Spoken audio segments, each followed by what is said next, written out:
You are now about to witness the strength of street knowledge.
What's up, everybody? How y'all doing? It's your girl, your diva and knowledge lady Mocha, representing Mocha's Cafe de Paris, where I'm always serving you wisdom, knowledge, and spiritual awareness. What's up, everybody? Been really busy. I'm getting closer and closer to finally getting my agency started, y'all. So I've been putting a lot of focus into that. So that's why I haven't been uploading, because I'm not working a regular 9 to 5, and after my last experience within the workforce, within the workforce, the working world, I learned a harsh reality that in this day and age, you're taking a chance putting your livelihood into somebody else's hands, meaning that when you work for other agencies, you work for the corporations, you work for other businesses, whether private, governmental, or state organizations, that you basically put your lives into their hands. And it does not take much for an agency or an individual within that agency to have a personal vendetta against you, or the moment you speak your mind and you voice your concerns, you automatically become a target within a lot of these working places. So because of that, I've learned a harsh reality that it is better to have your own business or your own practice, something else going, because you never want to put your life into somebody else's hands where they can start writing up all type of frivolous paperwork to get rid of you, to terminate you, or because you rub somebody the wrong way, speaking your mind, who has a lot of clout within a certain working environment, right? So it's just opened my eyes to a lot of things, and this is the reason why I had to make the choice to sacrifice and put the things I love aside, just so I can really put more energy and focus into starting my own intervention program agency, right? So nevertheless, what I will be doing for anybody who's probably going to need my services somewhere down the line, if not you may have a friend, you may have a relative, I am going to be starting my own family violence intervention program agency, which means anybody who is ever arrested for a domestic violence case or situation, and they are court ordered, they are court mandated to take family violence intervention program in the state of Georgia. Now, if you are outside the state of Georgia, you would have to ask your probation officer or the judge, well, can I take my classes virtually online with somebody who's certified but from another state? Your judge may honor that. Or they may say, no, you have to take the program within the state in which you reside. Or they may be cool with it and say, it does not matter as long as that person can prove that they're certified, they're state certified. Then if it's available online, then that's fine, because some of y'all live in counties in which you may not have those options, and you're court ordered to take anger management or family violence or whatever. So if that's the case, you will have to take that up with your local jurisdiction, your judge, your attorney or your probation officer to see if they would be willing to let you take one of my classes. Again, I am in the state of Georgia. If you are in the state of Georgia, most likely you will be able to take family violence with me or anger management with me as well. So if you ever need either one of those and it's court ordered, I will be certified. I'm actually certified with the anger management. I can start that anytime. The family violence, I should be able to start that within November. So if you need my services around that time, you're more than welcome to inbox me or reach out to me. But that's what I've been working on, y'all. I'm trying to start my own chapter, my own journey in life. It's time for me to call the shots. And I always try to play it safe. You know, I just wanted to work a job where I can clock in, clock out, come to work, leave. You know, I didn't want to start my own business. I did not want to, you know, pursue my own business. I just wanted to play it safe, you know.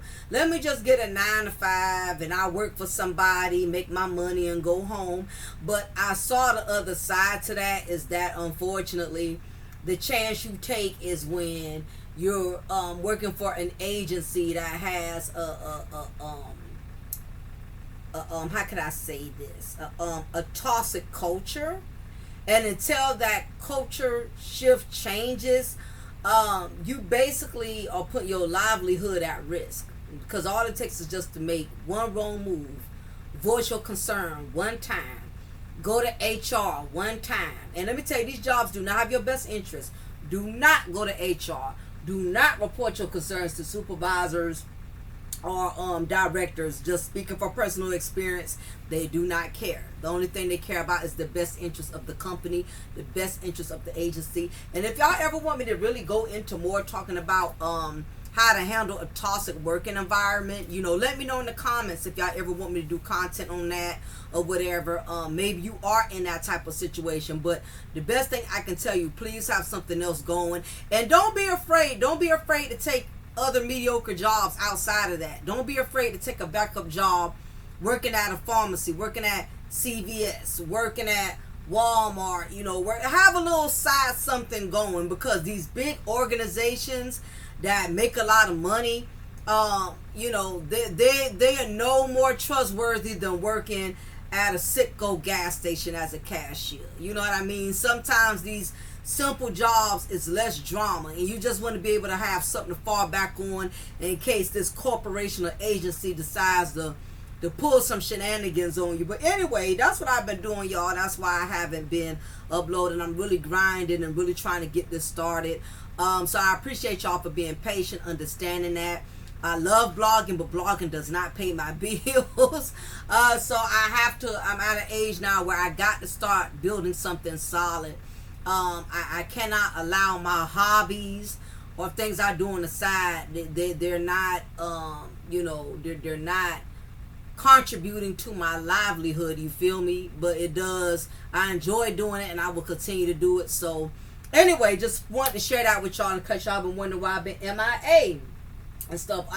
That application is as thick as a Bible when it comes to starting your own agency and stuff. So it's a lot of stuff I had to do. I had to run my background check and all kind of stuff, you know. So anyway, I definitely wanted to get into this sermon. Make sure y'all go ahead and hit that like button.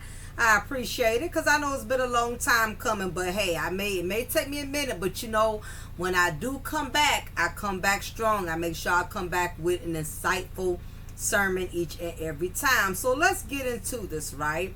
I wanted to talk about why the bitter baby daddy disowned the kids when he disowns his wife.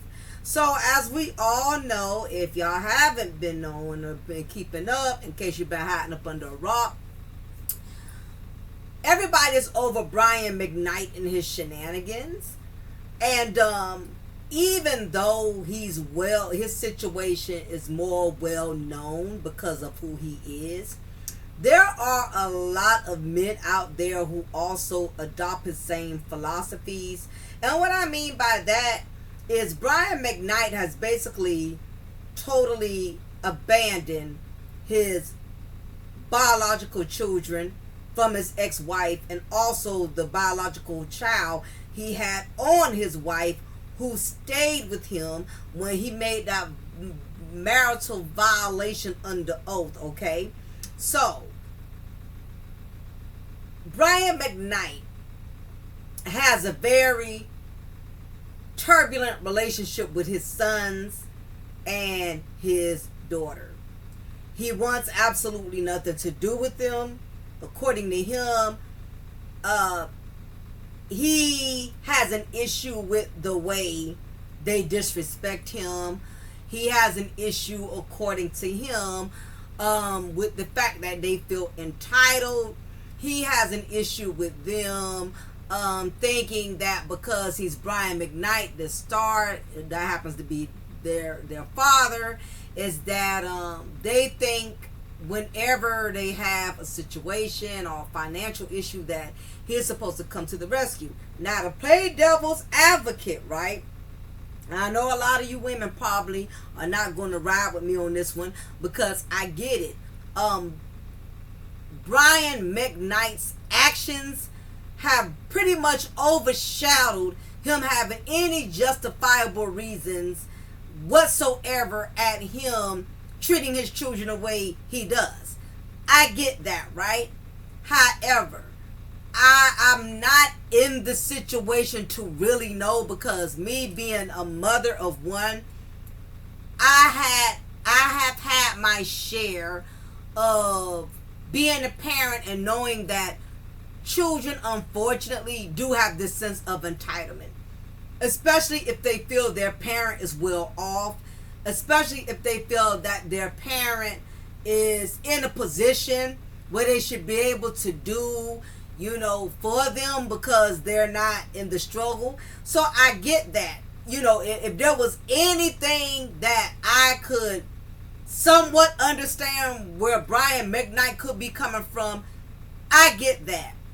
But the reason I really can't empathize and sympathize because of how much he does for his stepchildren, who I'm trying to figure out what have they done so great to where you don't have a problem with doing for your stepchildren. You done bought them new cars, you done bought them things, but at the same token, you act like your biological children are so entitled, which is the reason you don't feel you need to be there for them, not just financially, but emotionally and physically as well.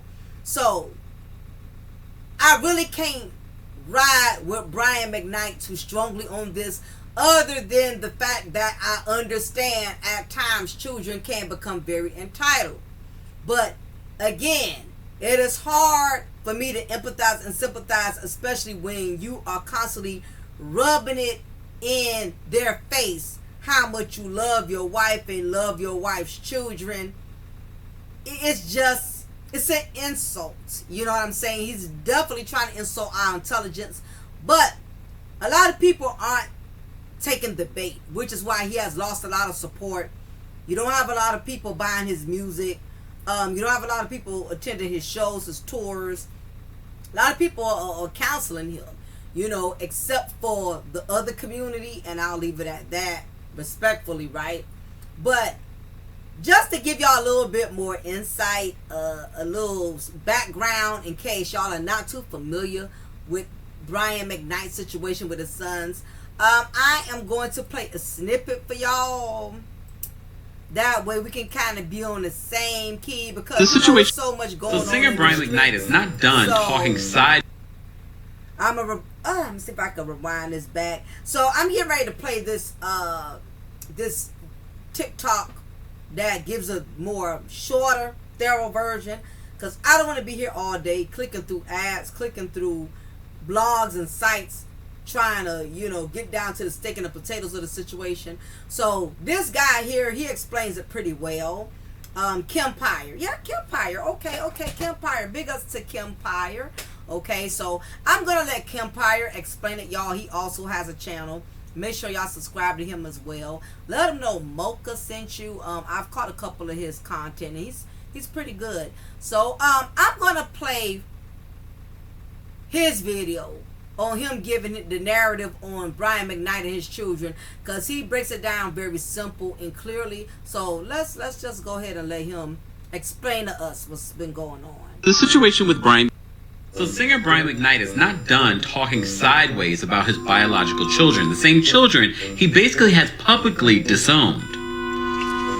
So lastly this week, I want to big up my man right here. See, he gets it. In order to live a life that you love, you have to get rid of the evil and the negativity, even if that evil and negativity is related.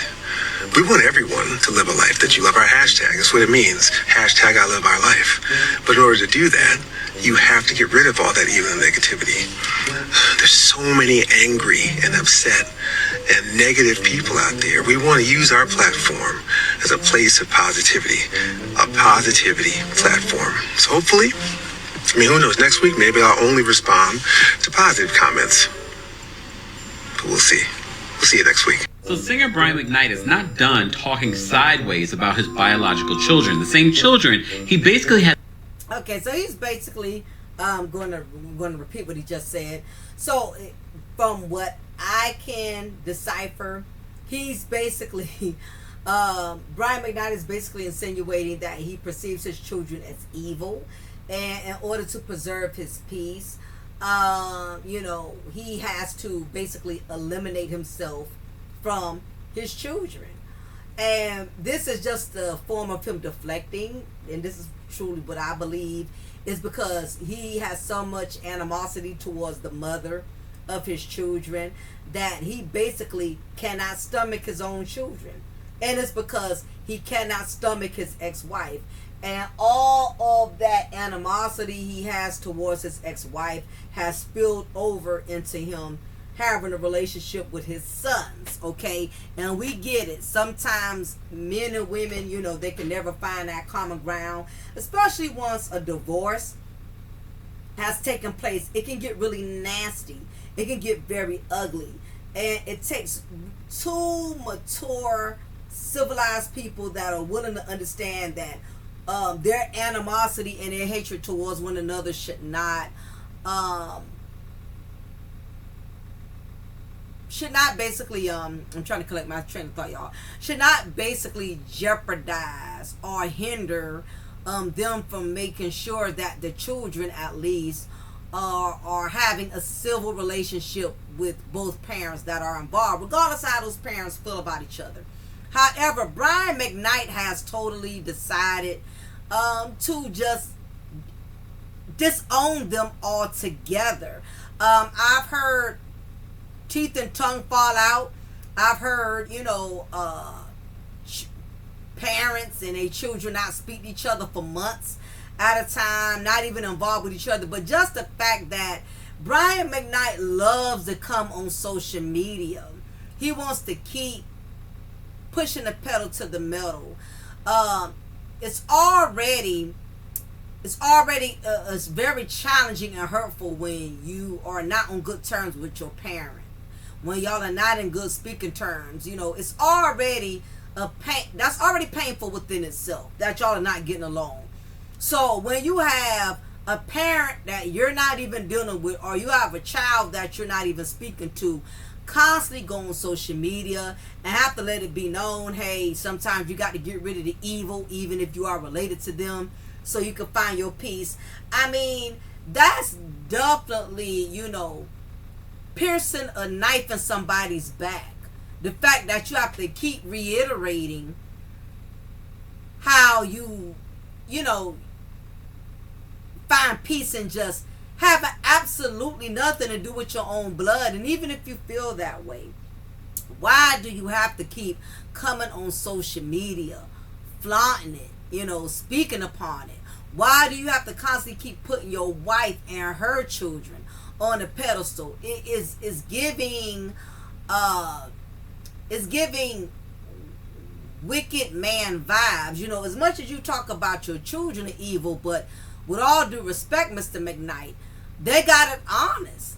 If that's the case, because you are really being evil. Okay, I get it. You happy with your light bright, and you love your stepchildren, but why keep broadcasting it and advertising it over social media, advertising what you buy, what you do? But anyway, I'm going to play this next TikTok video by Kim Pyre, where he still goes in and addresses it a little bit more, but from a different angle, so I'm going to play that as well. The situation with Brian McKnight disowning his other children for her children and their new child together seems to get worse because all the crazy stories are coming out of the woodwork. How about we start here, where he says father of Julia, etc., etc. He only has one child with her. The rest are his stepchildren. He has completely disowned his other kids. He has 3 other kids, including a daughter, Brianna. Oh, and it gets worse. Some of you have been saying in the comment section he had posted recently about his stepdaughter saying, "Thank you for making me a girl dad." He has a daughter. And then this, of course, this other post here. You can pause the video to read the full caption here, but he says, "I couldn't ask for a better daughter than you." I'm not going to pretend like kids are perfect, but there's a lot of smoke around Brian McKnight. And I don't think these kids have been that bad to be cut off the way that he's cut them off.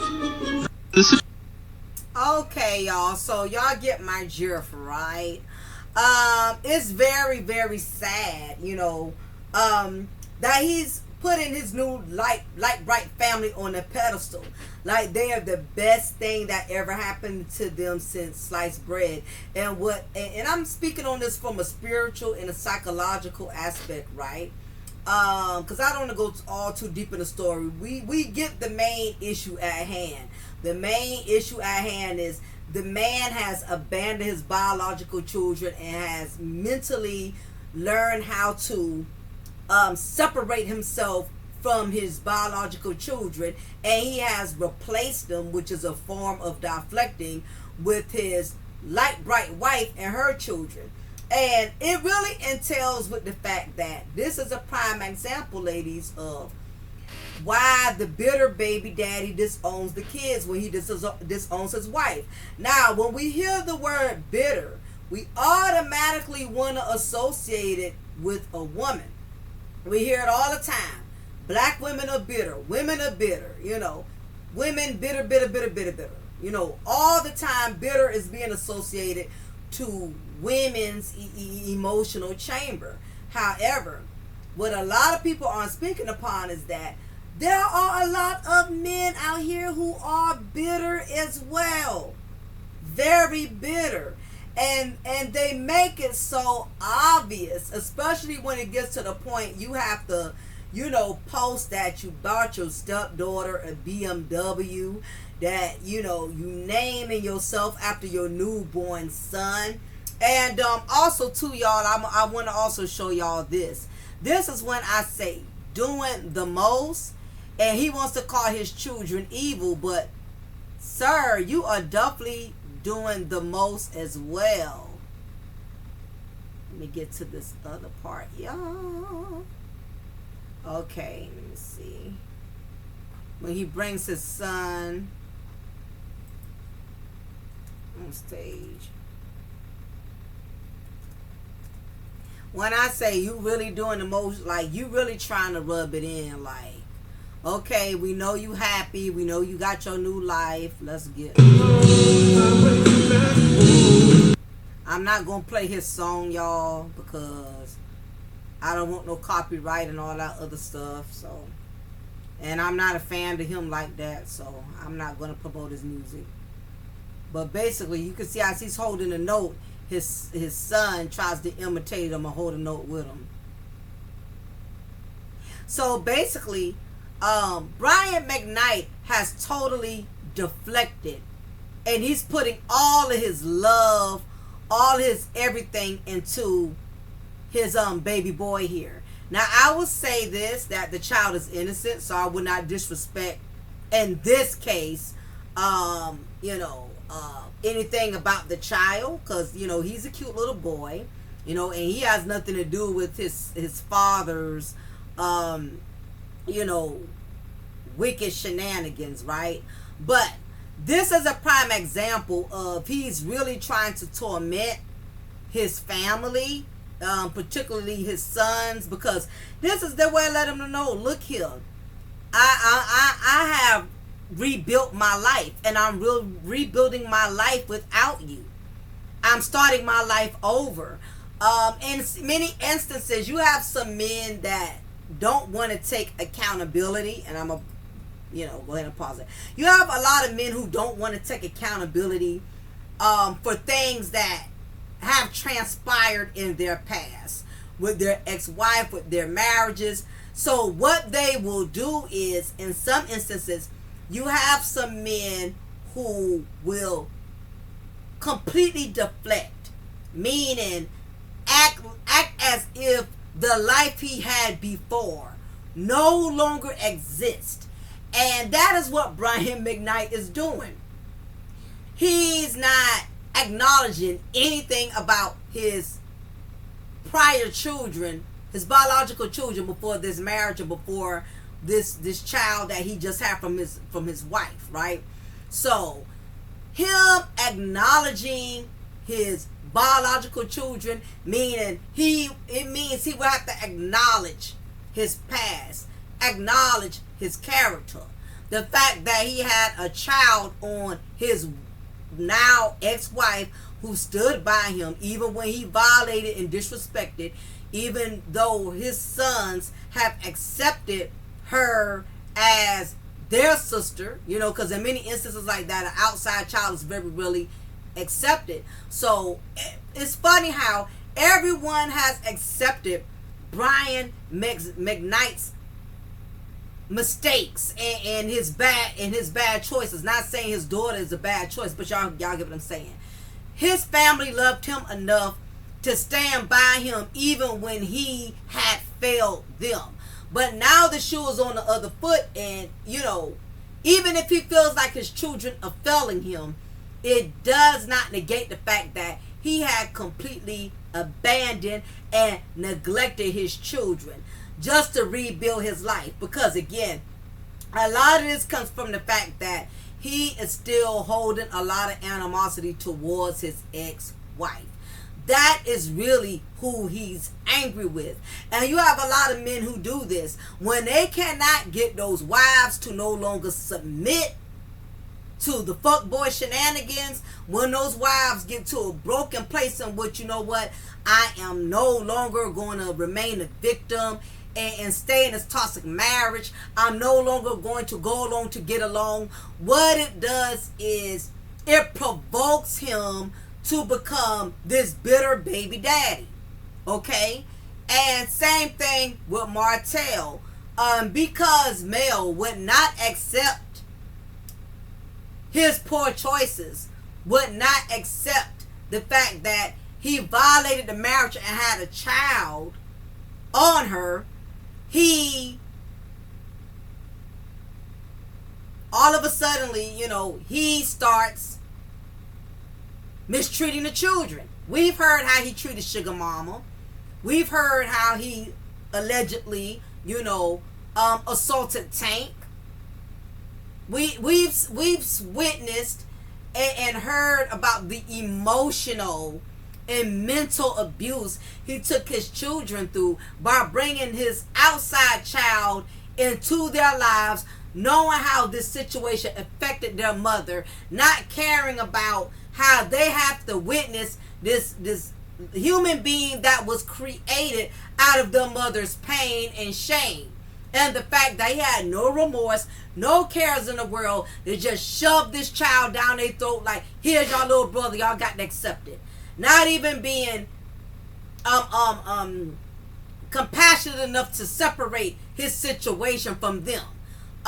Though his children should not be forced to have to accept, Little Helmet, because Little Helmet was not produced out of love and not produced from their mother, and the fact that he didn't have enough respect to allow Mel to be there when he explained how this child got here was because he wanted to have the full advantage of making these children believe exactly what he wanted them to believe. He intentionally excluded Mel, left her out because he wanted to be able to manipulate his children by giving his own watered down, untruthful version of how Little Helmet got here. You feel me? So it boils down to when women start taking their power back and realize, I am not going to demote myself to staying in a marriage in which I'm not being respected, in which I'm not being protected. So I'm out. Wish you the best. She gets her lawyer, lawyers up, gets her child support, ends up with the home, ends up with the alimony and all of that. And this frustrates the man. Why? Not because he fears losing his family.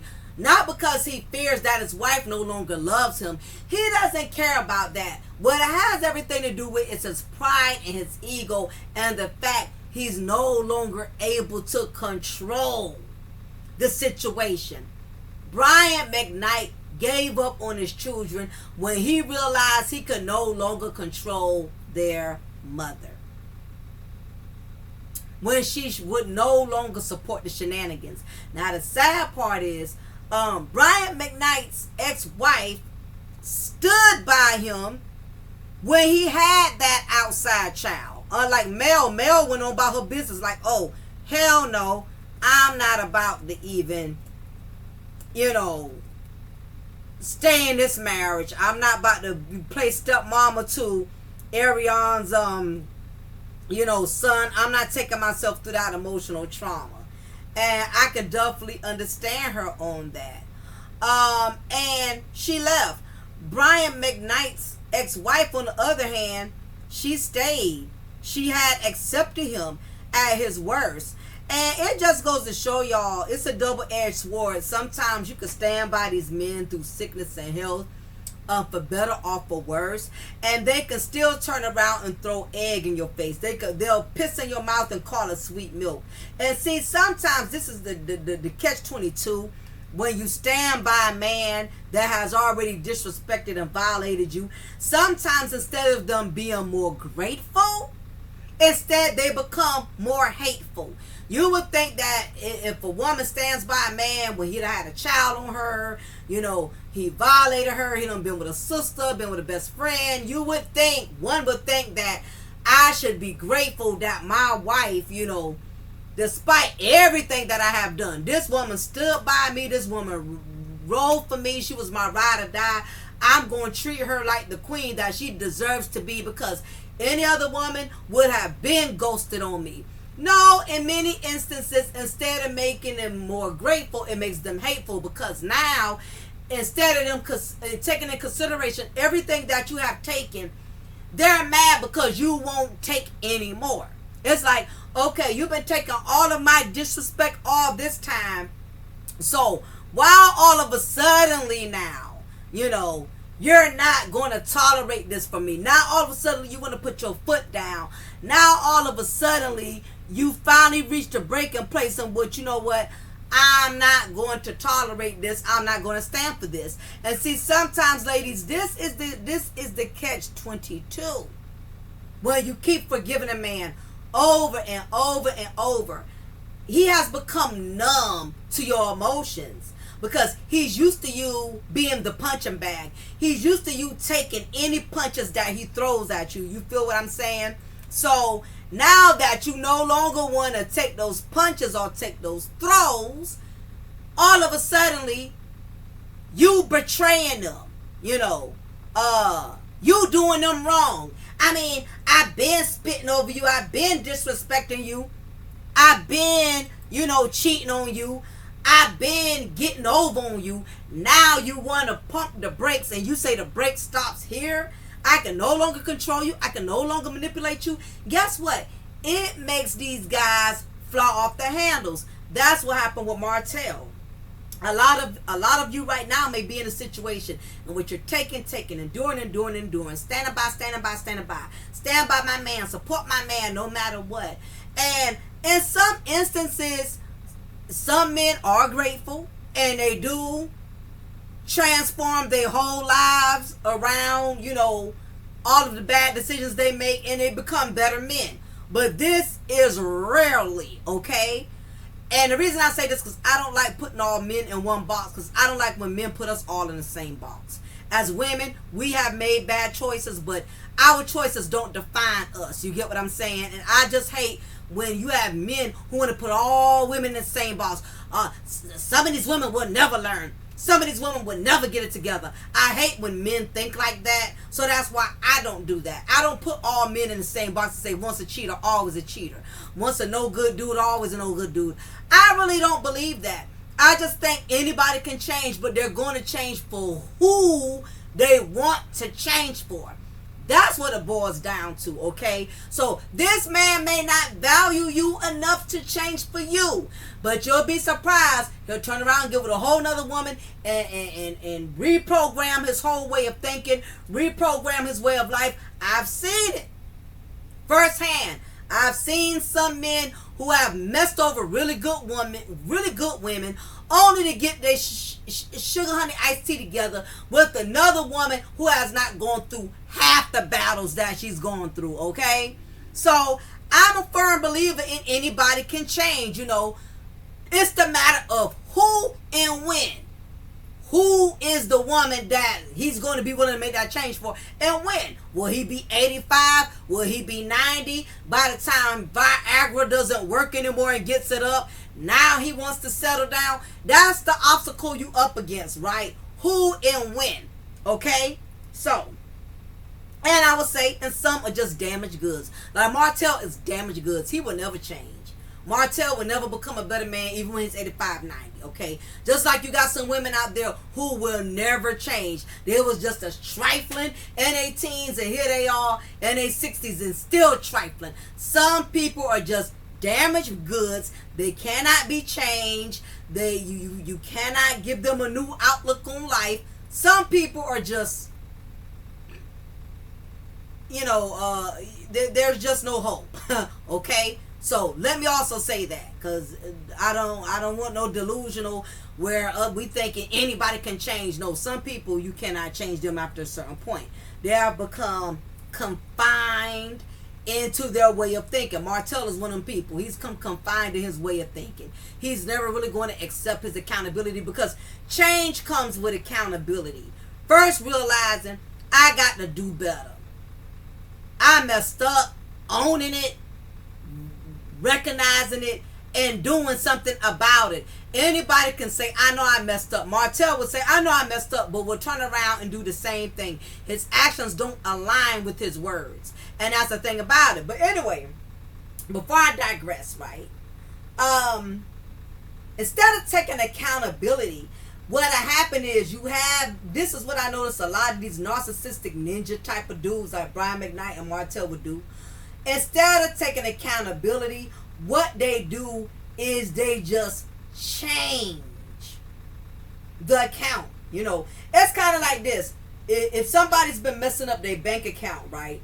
You done messed up your bank account, overdrafting, writing bad checks, you know, always overspending the amount you have in the account, in your account, and basically you lose your bank account, you know, because there's just been too many issues with your account. You're not making good on your overdraft fees, or you're not making good on keeping a certain amount in your bank account to keep your account active, right? So what happens is the bank will close your account. And instead of you going back to that same bank, you know, and you paying for your mistakes, pay off the remaining balance of what you owe. Get back into the habit of making sure you keep a certain amount of money in the account so it does not close. Instead of doing that, correcting it, and sticking with that bank, you go to a whole nother bank, not understanding, hey, this still going to go on your credit. This bank is going to put on your credit, you know, that you lost your account on a negative amount. Otherwise, it's going to come back to haunt you. Instead, you go to a whole nother bank, start all over, and get a whole nother account. And this is how the narcissistic ninja does. He will completely abandon or neglect his lack of responsibilities and go start a whole new chapter. That's his way of correcting his wrongs. That's his way of correcting his wrongs. You have some men, instead of trying to fix the marriage that they have broken, rebuild that trust, get off the fuck boy bandwagon of, you know, disrespecting the marriage, being with all kind of women, and, you know, violating his vows, you know, if that woman is willing to give him a benefit of a doubt. Instead of him cleaning up where he done messed up, he will get with a whole nother woman and start all over. Listen, this sounds crazy, right? I know some men who, personally, I know one or two, who messed up not being on good terms with the mother of their children. And to the point it made the children also adopt the same emotions as the mother, and then eventually the children started resenting them too, right? Instead of them trying to make peace and rehash, you know, if the woman is mature enough to allow him to recorrect his mistakes, he'll just go and create a whole nother family, have new children, and do right by the new kids, because he feels like, okay, with the new kids, I don't have to own how I did them wrong. I don't have to own what I took their mother through. All I have the advantage of just starting from here and creating this life that I was too coward enough to go back and try to correct with the family that I ruined. And you have the narcissist then just say, well, your mother is the reason I don't deal with you. I don't deal with you because y'all want to keep bringing up the past. No, you want me to just completely forget and abandon how you treated me, how you made me feel, how you left me. The narcissistic ninjas, they don't want to own the pain they inflicted upon their family. They just want to move on, move forward. I was speaking of that. I was watching the Braxtons. I was watching a snippet of the Braxtons. And matter of fact, I'm going to play that because it's kind of into this alignment. It's just a little different. But I just to give y'all an example of what I'm saying, because I think this is the perfect example for that. Yeah. This just goes to show a lot of these men, when they have sabotaged their families, when they have violated their marital vows, make sure y'all hit that like button. Am I still recording? Yes. They just want to move on. They just want to move forward. They don't want to own the past pain, the damage, the embarrassment, the shame. I just want to start all over and move on. We got to move forward. Of course, this is, if y'all are familiar with the Braxtons, Tony Braxton, Tamar, Tracy, oh my God, I can't believe I forgot the Braxton sisters. They all start with Tawanda, Tracy, Trina, Tony. Okay, yeah, okay. I had all these T's, right? So if you're familiar with the Braxton show, with all the Braxton sisters, y'all should be aware, in case y'all are not, that their father, Mr. Braxton, had an affair way back in the day with their mom, Evelyn, her friend, who later on he ended up remarrying and being with. Okay, so this has caused a strain in the Braxton sisters being able to have a healthy relationship with their dad, because children by nature, especially daughters, are going to kind of side with their moms, because as you become older as a woman, you can relate to heartache and heartbreaks and stuff. So the Braxtons, especially Tamar, is very resentful towards her father for how he betrayed their mom, you know, and it's only natural for kids to gravitate towards their mother, especially if they felt like the father was the cause of the damage being done to the family. So anyway, getting to this point, this happened many years ago, okay? I probably was on pull-ups, all right? That's how far back this affair goes. Obviously, he does not feel bad about being with this woman. He's still been with her all of these years. And I guess he felt, he apologized. He, you know, corrected it as much as he could to the best of his ability. And to be honest, I don't think he never can, because that's a betrayal that no woman will ever just get past. And Tony and Trina, their mom, you know, Miss Evelyn, she still resents him to this day. Even though that's been 30, 40 something years ago. But you have to realize, this woman was her friend. She was around her and her husband, and only to end up with Mr. Braxton. But anyway, y'all, it's a whole lot going on with that. And I'm going to also talk about the situation on my next sermon, because the next sermon I plan on doing is talking about outside children and stuff like that. So, but I'm going to play it because basically he called himself having a meeting with Trina, Tony, all of his daughters, and of course Miss Evelyn was there. And it was Tony who asked him to bring, you know, his wife, because I guess everybody's just over Miss Evelyn and Mr. Braxton having so much beef and animosity. And I guess Tony felt bringing everyone together to talk these issues out, to hash it out, would give them some type of piece of clarity. And it did the opposite. You know, the dinner, the meetup was a shit show. It got emotional. Miss Evelyn ended up getting up and walking away. Tamar got very upset because she was feeding off the energy of her mother being upset. But we know Tamar is animated and she's a drama queen anyway, so it don't take much to stir her up, because that's just in her nature to be extra. But it went terribly, and this is them pretty much discussing the aftermath of it, okay? Just to kind of put y'all on game. So let's play it, y'all. Let me go back. That was rough last night. We both felt drained after that because of the emotion running so high. You okay, honey? Make sure y'all hit that like button, by the way. Appreciate it. I'm not sure if last night really helped. I was sad to see Tamar cry. That bothers me more than anything, because I feel like I was part of the pain.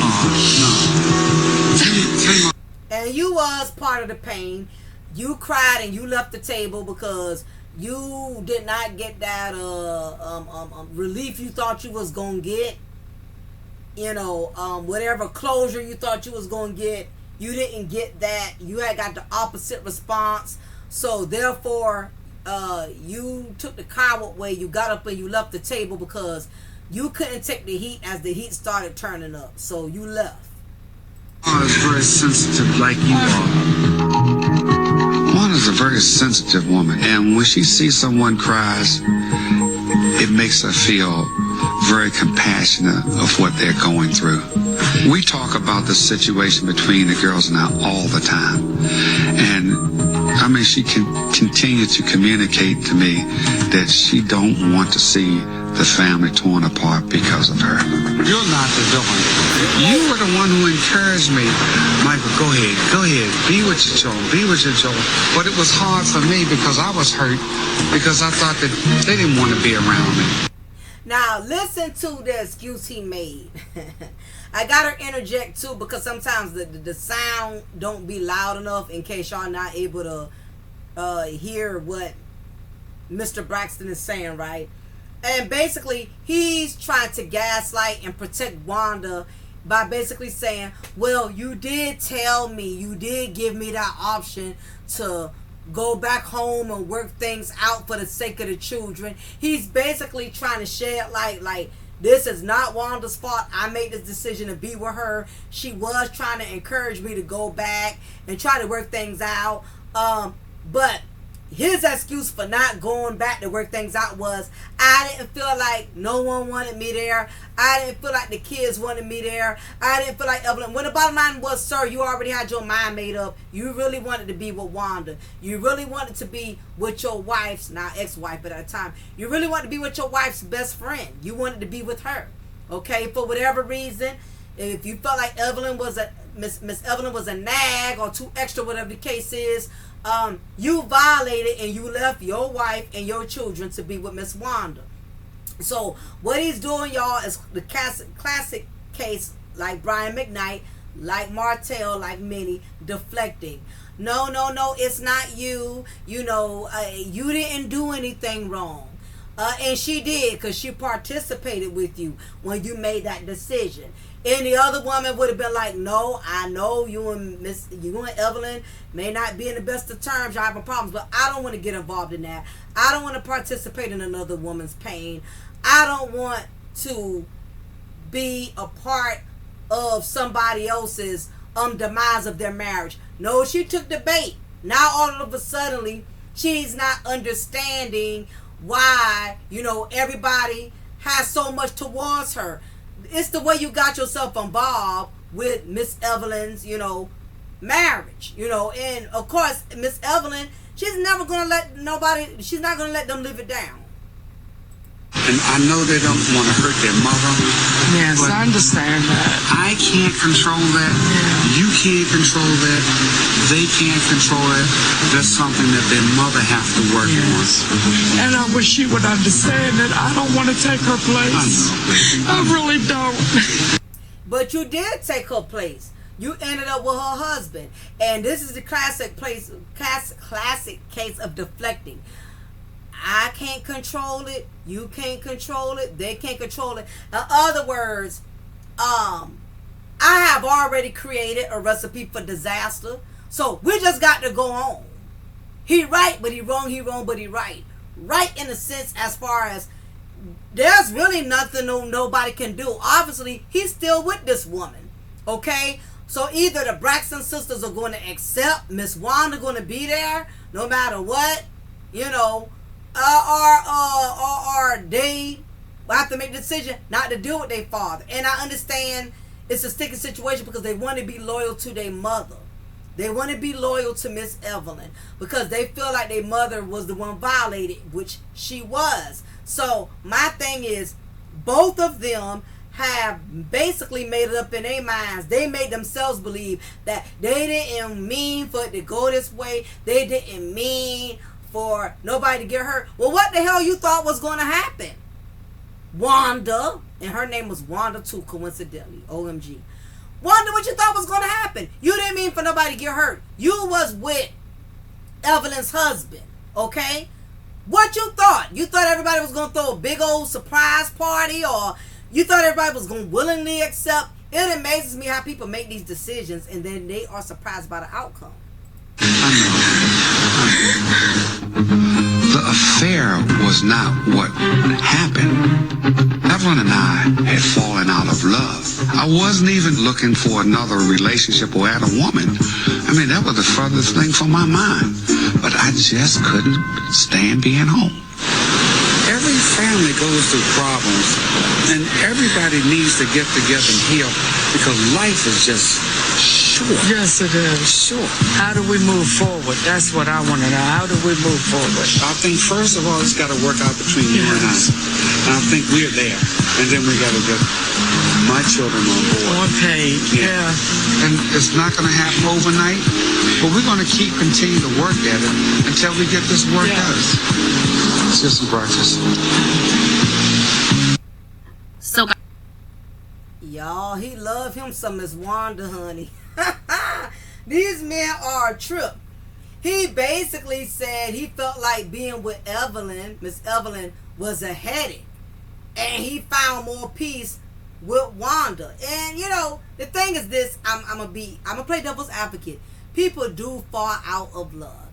It happens. You can just one day just really realize, I don't love this person like I used to. And that's a choice, and it's painful, it's hurtful, it's embarrassing for a person to fall out of love with you, especially when you done invested years and you done gave them children. But it happens. But his actions does not justify for that. The fact that, he should have been woman enough. I'm sorry. He should have been man enough to tell Miss Evelyn that. I don't know. I wasn't there. Maybe he did. But Miss Evelyn got a very strong personality. I see where Tamar gets it from. And she might have been one of those women that if he were to sit there, and this is just my opinion, because Miss Evelyn is very, very aggressive. She's a no-nonsense, tell it like it is, right? I don't think she would have made it easy for him to tell Seeing how she is now, and she looks stunning. I can imagine what she was like during her younger years, you know what I mean, when she was in her 30s or 40s. It still does not justify how he handled the situation. And the fact that the way his daughters was kind of tossed aside, you know. And believe it or not, let's just be honest. Situations like this, there's no perfect way to tell your wife or your husband you just not feeling it no more. Let's just be honest. Let's cut all of, well, he should have been man enough to say it, and he should have been honest. Let's just be for real. You cannot flat out tell your wife, I don't want you. I'm not in love with you. You can't tell your husband, especially depending on the person, because some people, they want honesty, but they can't handle it, right? It's easy for a woman to sit there and say, if you really don't love me, you need to tell me. And if that man says, well, you know what, babe, I'm going to be honest. I don't love you. What do you mean you don't love me? I done sacrificed all of these years. I done had all of these kids. I stood by you when you went to prison. You know, I accepted you having children on me. You know, we want the truth. But when people give us the truth, we can't handle it. And I, by no means, I do not like how this man handled the situation. But I really don't, I'm just saying, I really don't see if he would have been honest, if it would have softened the blow. Just the fact that he no longer wanted that marriage, that already, you know what I mean, was a recipe for disaster. Now, my thing is, a lot of people was going in on Miss Evelyn. Let me show y'all Miss Evelyn with her beautiful self. A lot of people was kind of like, Miss Evelyn just need to let it go. Why is she still bitter after all of these years? She is beautiful. Now, what I do like about Miss Evelyn, she did not lose her swag, honey. You might have moved on, but that current wife ain't got nothing on Miss Evelyn, honey. She is stunning. She is really, really stunning. I'm just concerned about that bleaching. There's so many women that are bleaching, but, you know, if that's what makes her happy, I ain't gonna go in on nobody mama, but I will say this, she looks good to be her age, right? And with that being stated, you know, there's no expiration date on when you should get past something. You know, nobody can't tell you, oh, you should be over. I'm LaShawn, and I'm saying, that's been years ago. You know what I mean? You just can't, you know, you can't tell somebody they need to get over something. They need to get past something. That's very, very painful. That's very, very embarrassing. I could understand Miss Evelyn's anger towards that. In fact, and I think what makes it more painful is because it's still being put in her face. Okay? Mr. Braxton still brings Wanda around. And they're still married. It wasn't like this was just a phase. Like he was just messing with this woman for a little while and that was it. He actually married this woman and he's still with her. I hate to say it. That's who that's who he's happy with. You know, women, our eyes are different from men's eyes. We can look at another woman and be like, oh, she don't have nothing on her. Miss Evelyn is more elegant and more beautiful and all of that, but you know, obviously Mr. Michael was looking for somewhere where he can find peace, and unfortunately he found it with Wanda. Now, am I co-signing? Absolutely not. But what I will say is, men, they don't deal with misery the way we do. You'll have a married woman that's miserable. She'll fight to be in her marriage longer than a man who's miserable, that's willing to stay in his marriage. A miserable woman will stay in her marriage and endure it longer than a miserable man. You don't have too many men that are going to deal with the miserable. They're not going to deal with misery in marriage. They're just not going to. You'll have more women that'll deal with it because you got women looking at, I got children in this. We got property, we got houses. I don't have to go out there and start all over. Men are not, their endurance is different from ours. They're not going to hang in a marriage longer than we are willing to hang in a marriage if they are really that miserable. Anyhow, I'm digressing. But I said all of that to say that you have men, they don't want to own the damage they've done. They want to move forward. They want to start all over. Start a new chapter with someone else. They don't want to own the past. They don't want to own the damage that they done in the past.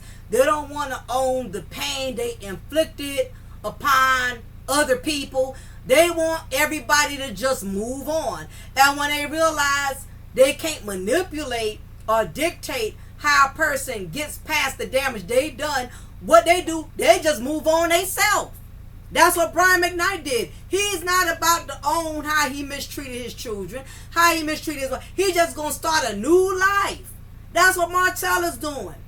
He just going on, staying in Airbnbs, going to the gym, Once men realize they really can't do nothing about the damage that they have done, they have apologized as much as they can apologize, or they find out they manipulating and gaslighting is not working, they will completely just abandon ship and move forward.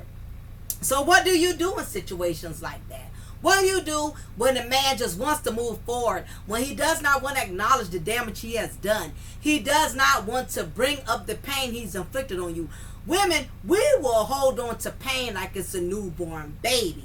We will nurture pain for years, while men will nurture pain for 2.5 seconds and already he coming to church with Miss Betty, a whole nother woman. Why is that? Because by nature, women, we're built different emotionally. We are emotionally wired differently. And it does not mean men don't care. They're just not going to hold on to it near as long. They're just not going to. They have a different emotional mechanism and chamber that makes them different from us. That's what makes them men. That's what makes them women. You may be with a man right now that's somebody else's ex-husband.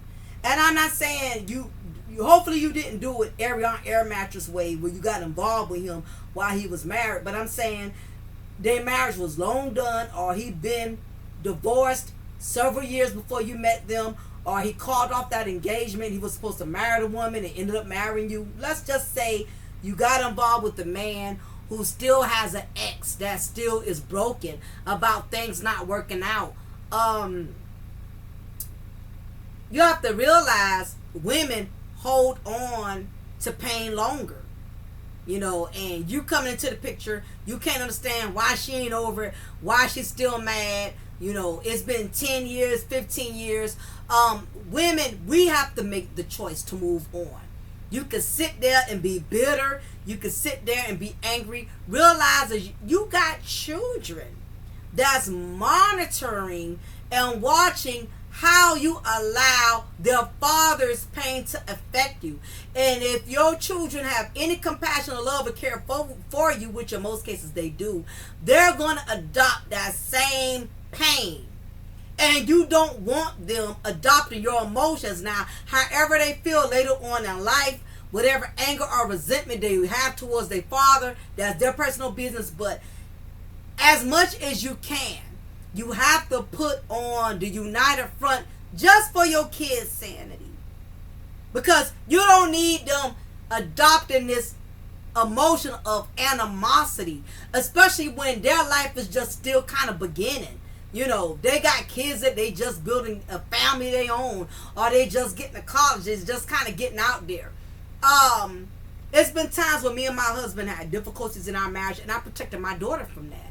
I did not want her resenting or getting angry with him over something that I knew would eventually come to pass. I didn't want her carrying my emotional weight. And the problem is, a lot of us as women, we we want to punish these men so badly for how they did us. We want a lot of people on our bandwagon. We want a lot of people on our team. We want our sisters to not like them. We want our best friends to not like them. We want our dog, our puppy. We want everybody. We want our neighbors to not even speak to them. Once a man has disappointed us and disrespected us, we want the whole world to count them out. And I get it, been there, done that. But you put yourself in an emotional bondage when you have people on your team helping you to campaign hating them. Sometimes you do need that voice of reason, like, sis, man, don't listen. That was years ago. Don't hold on to that. You got to move on. You got to move forward. You know, you need somebody that's going to make you shape up and get over feeling sorry for yourself.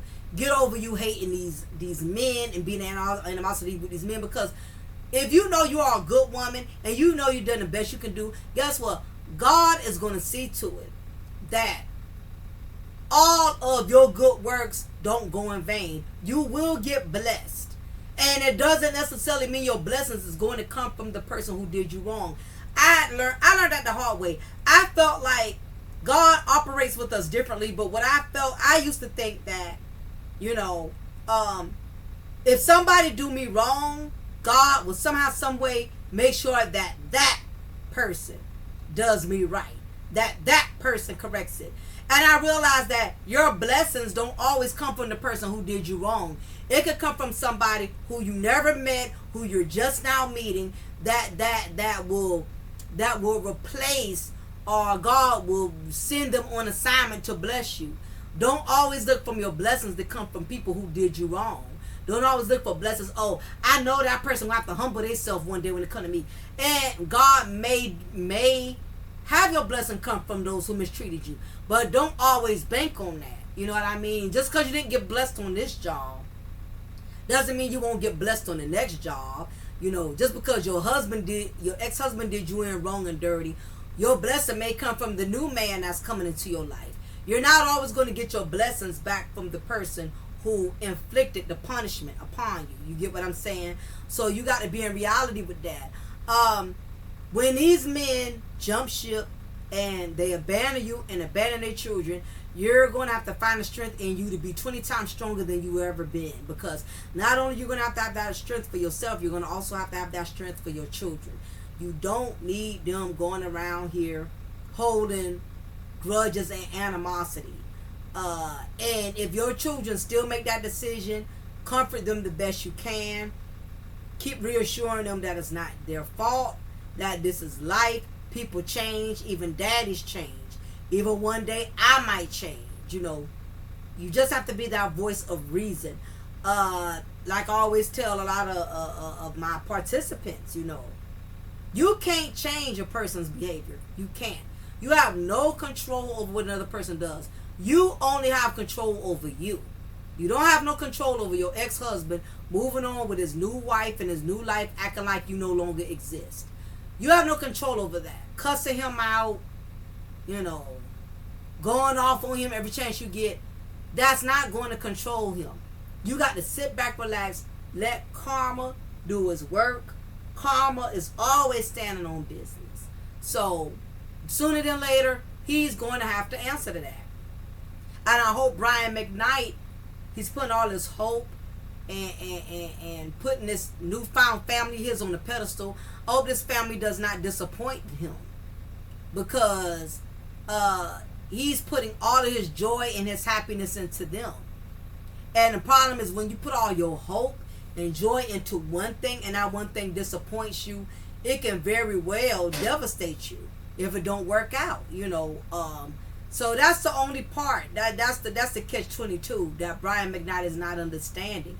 He's burning bridges, and he may need to cross those same bridges he's burning. Sometimes the main children you abandon, you leave hanging, those are the same ones you end up needing. And I see it all the time. I've seen family members piss on their siblings, piss on people who they felt didn't have near as much as them.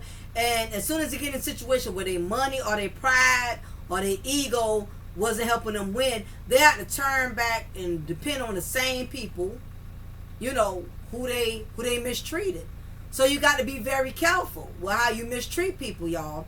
But anyway, leave y'all comment below. Why the bitter baby daddy disowns the kids when he disowns his wife?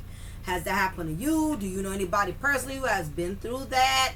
Definitely let me know in the comment section. I will be reading your comments. Other than that, y'all, I appreciate it. Big ups to all my mods, the mod squad who holding it down, making sure, you know, the chat section is in good standing. Make sure y'all hit that like button. Big ups to my members for steadily donating them $3 a month. Let me tell y'all, that little bit be helping me out. It really, really does. It's so much I'm trying to get going. So thank y'all for supporting my channel. Those of you who are not a member or are not a subscriber, go ahead and click the subscribe button. Join the family. We always got good sermons, good conversation, good spiritual rejuvenation over here. So y'all be blessed and y'all enjoy y'all Monday. Until next time, I'll talk to y'all soon. Be blessed. Take care.